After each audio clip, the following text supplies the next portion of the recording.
Assalamualaikum warahmatullahi wabarakatuh. Alhamdulillah anak-anakku, hari ini kita bertemu kembali dalam pembelajaran tematik 4H, subtema 2, PB 4, 5, dan 6. Silakan persiapkan alat tulis dan buku kalian. Sebelum belajar, mari kita berdoa terlebih dahulu. Bismillahirrahmanirrahim. Rabbi zidni ilman warzuqni fahman. Baik anak-anakku, subtema 2 pembelajaran 4 kita akan mulai pada halaman 57. Hasil alam di suatu daerah dapat menjadi nilai tambah bagi daerah tersebut. Kegiatan distribusi antar wilayah memungkinkan semua daerah juga dapat menikmati hasil alam tersebut. Ya, di dalam gambar terdapat tambang belerang di daerah Kawah Ijen, Jawa Tengah. Halaman 57 menjelaskan kegiatan ekonomi di daerah tempat tinggal. Keindahan alam kota Batu membuatnya dijuluki Swiss kecil di Pulau Jawa bersama-sama dengan kota Malang. Kota Batu dan kota Malang memiliki pemandangan yang indah dan menyimpan sumber daya alam. Sumber daya alam yang terdapat di kota tersebut antara lain jeruk, apel, jambu, pisang, dan sayur mayur. Pada halaman 58, di sini ada skema atau gambar-gambar tentang kegiatan ekonomi, ya. Pada gambar pertama, petani sayur mayur, sayur-sayuran, ya. Dia menanam sayur-sayuran, kemudian didistribusikan ke pedagang sayur-sayuran, lalu kemudian dikonsumsi. Sayur-sayuran dimasak dan untuk dikonsumsi. Kegiatan ekonomi 2 ada contohnya perkebunan apel. Apel diolah menjadi minuman. Minuman sari apel dijual, lalu pembeli menikmati minuman. Ya, ini kedua-duanya sama-sama contoh kegiatan ekonomi, ya. Pada halaman 60 dan 61 menjelaskan manfaat keragaman di sekolah. Terdapat beberapa manfaat dari keragaman yang kita peroleh dari sekitar kita, yaitu menghargai orang lain. Mau menerima segala bentuk perbedaan dengan tangan terbuka adalah hal yang amat baik.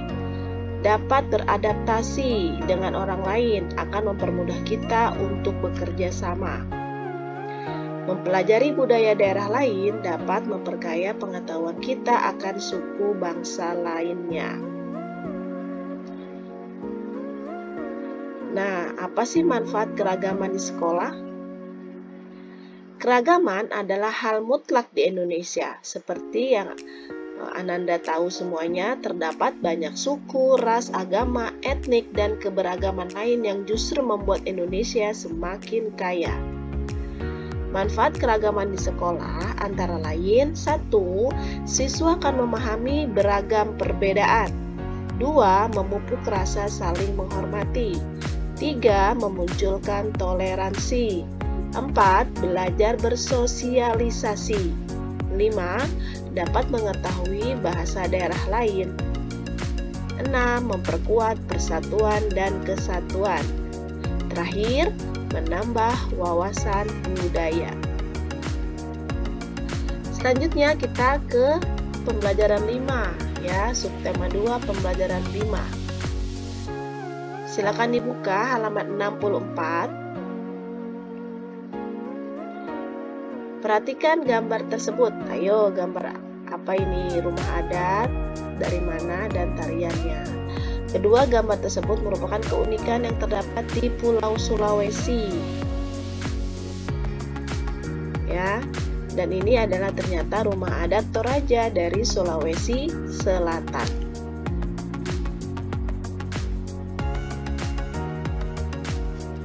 Pada halaman 64 dan 65 menjelaskan keunikan gerak tari daerah.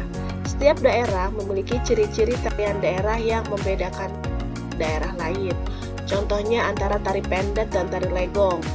Dari daerah Bali memiliki gerak yang dinamis dan lebih menggunakan gerakan tangan serta mata yang bergerak ke kiri dan ke kanan ya. Tari pendet jadi dari Bali, tari legong juga ya. Ini hampir persamaannya itu antara gerakan tangan serta matanya ya. Nah, bagaimana dengan daerah tarian dari daerah tari serimpi dan tari beksan wireng? Setiap daerah memiliki ciri-ciri tarian daerah yang membedakannya dengan daerah lain. Ya, tari serimpi dari Yogyakarta yang gerakannya lemah dan lambat. Tari beksan wireng dari Surakarta gerakannya kuat. Nah, ini berfokus pada kaki dan tangan. Pada halaman 65 menjelaskan manfaat keragaman di sekolah. Apa sajakah kegemaran yang dimiliki oleh teman-temanmu di kelas? Tentu berbeda-beda bukan? Iya. Kegemaran yang kita miliki bisa jadi sama atau berbeda dengan orang lain. Jika ada perbedaan kegemaran, kita tentu harus menghormatinya.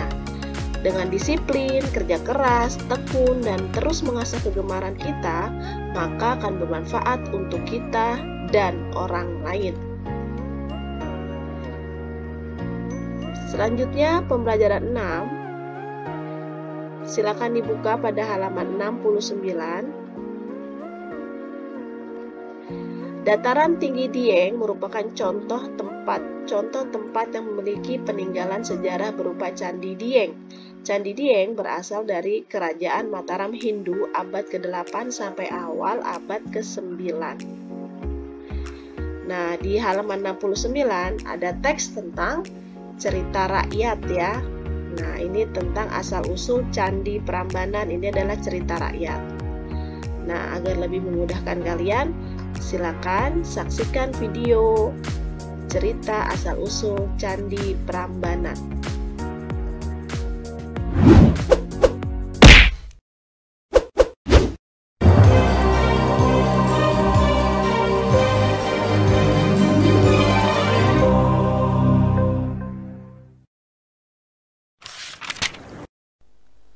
Roro Jonggrang. Pada zaman dahulu kala, hiduplah seorang raja dengan wujud raksasa bernama Prabu Baka. Dia adalah raja yang terkenal rakus dan suka memeras rakyatnya. Semua takut padanya. Dia memiliki seorang patih yang setia bernama Patih Kupala. Suatu hari, Prabu Baka memimpin penyerbuan ke kerajaan Pengging. Dia ingin menguasai kerajaan makmur dan subur itu. Perang pun tidak terhindarkan. Prabu Baka mengamuk dan memukul mundur pasukan kerajaan Pengging. Serbu! Serbu! Ya, ya, ya. Perintah Patih Kupala yang menyemangati pasukan Prabu Baka. Putra mahkota kerajaan Pengging yang bernama Bandung Bondowoso marah besar saat tahu kerajaannya diserang tiba-tiba oleh Prabu Baka. Maka Bandung Bondowoso menyiapkan pasukannya dan memimpin serangan balasan. Ini tidak bisa dibiarkan. Kita harus menyerang pasukan Prabu Baka, serunya sambil mengacungkan pedangnya. Di tengah pertempuran, Bandung Bondowoso bertemu dengan Prabu Baka. Mereka bertarung dengan ganas, saling menyerang dan saling mengeluarkan jurus andalan mereka. Akhirnya, Bandung Bondowoso berhasil membunuh Prabu Baka. Pasukan Prabu Baka kocar-kacir saat tahu rajanya terbunuh. Patih Kupala memerintahkan mereka lari pulang ke kerajaan Baka. Bandung Bondowoso tidak tinggal diam. Ayo kejar, jangan menyerah. Ya, ya, ya, ya. Bandung Bondowoso dan pasukannya terus mengejar musuh hingga ke kerajaan Baka. Pasukan Baka menyerah kalah. Bandung Bondowoso bisa masuk istana dengan leluasa. Alangkah terkejutnya dia karena bertemu putri cantik jelita di dalam istana. Wahai putri cantik, Siapa gerangan dirimu? Aku adalah putri Prabu Baka. Namaku Roro Jonggrang. Bandung Bondowoso tidak menyangka Prabu Baka yang berwujud raksasa ternyata memiliki putri cantik jelita. Dia langsung jatuh cinta kepada Roro Jonggrang. Bandung Bondowoso tidak bisa tidur memikirkan Roro Jonggrang. Akhirnya, dia mengutarakan maksud hatinya pada putri cantik itu. Wahai Roro Jonggrang nan jelita, maukah kau menjadi istriku? Mendengar pinangan Bandung Bondowoso, Roro Jonggrang menjadi bingung. Dia takut kepada Bandung Bondowoso, namun dia tidak ingin menikah dengan orang yang telah membunuh ayahnya. Aku mau menikah denganmu, tapi kamu harus memenuhi 2 syarat. Aku ingin dibuatkan sumur Jalatundra dan 1000 candi dalam waktu semalam. Bandung Bondowoso menyanggupi syarat Roro Jonggrang.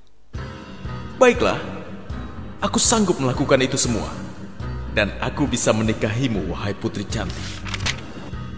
Tanpa banyak membuang waktu, Bandung Bondowoso segera menggali tanah untuk membuat sumur Jalatunda yang dalam. Hanya dalam waktu singkat, sumur itu sudah jadi. Roro Jonggrang gelisah dan berusaha memikirkan cara untuk mencelakakan Bandung Bondowoso. Bagaimana, Roro Jonggrang? Apakah sumurnya sesuai dengan keinginanmu? Roro Jonggrang tersenyum, lalu berkata, Bandung Bondowoso, maukah kamu masuk ke dalam untuk memeriksa sumur itu? Baiklah, aku akan memeriksanya. Bandung Bondowoso segera masuk ke dalam sumur.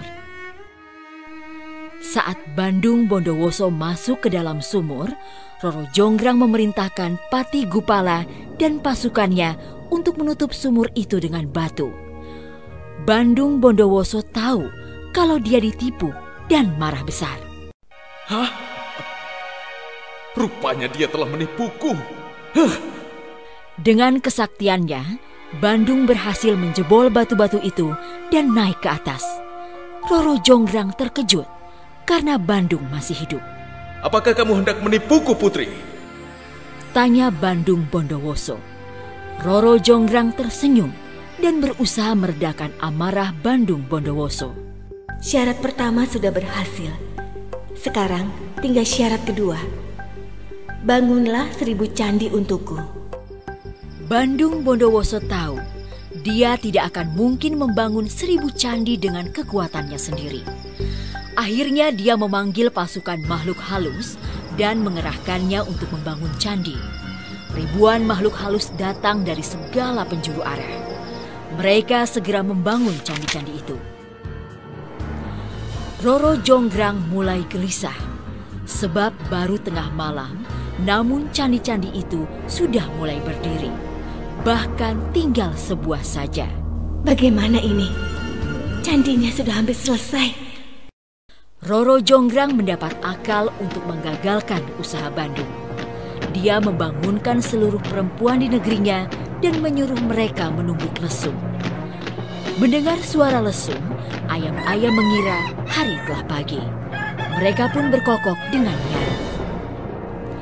Pasukan makhluk halus mengira hari telah pagi. Mereka pun segera berlari meninggalkan tempat itu. Bandung Bondowoso segera tahu kalau dia ditipu lagi. Kau telah menipuku lagi, Roro Jonggrang. Aku tidak bisa memaafkanmu. Kali ini dia tidak bisa menahan kemarahannya. Bahkan senyum Roro Jonggrang tidak bisa meredamnya. Kukutuk kamu jadi arca batu untuk menggantikan satu candi yang belum selesai. Dalam sekejap, Roro Jonggrang menjadi arca batu. Maka genaplah 1000 candi telah dibangun Bandung Bondowoso. Melihat Roro Jonggrang telah berubah menjadi arca, menyesallah Bandung Bondowoso. Dia menangisinya, namun nasi telah menjadi bubur. Bandung Bondowoso tidak bisa menarik kutukannya. Konon 1000 candi yang dibangun Bandung Bondowoso masih ada sampai sekarang dan berdiri di Yogyakarta. Namanya Candi Sewu, yang berarti 1000 candi.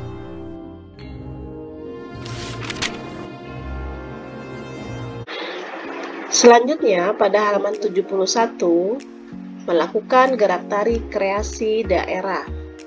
Candi Prambanan sering menggelar sendera tari Ramayana untuk menarik perhatian wisatawan. Sendera tari Ramayana disajikan dalam bentuk tarian tanpa adanya dialog dan diiringi oleh musik. Nah, di buku kalian itu ada gerakan-gerakan daripada tari burung kutilang ya. Nomor 1, gerakan ujung selendang ke atas dan ke bawah, kaki berjinjit dan kepala menengok ke kanan dan ke kiri. Lakukan sampai hitungan ke-8. Ya, sambil latihan bergerak tari juga diiringi lagu burung kutilang. Nah, agar memudahkan kita untuk memahami gerakan tari burung kutilang, silakan simak video berikut ini. Sekaligus, Miss akan menutup pembelajaran hari ini. Terima kasih. Assalamualaikum warahmatullahi wabarakatuh.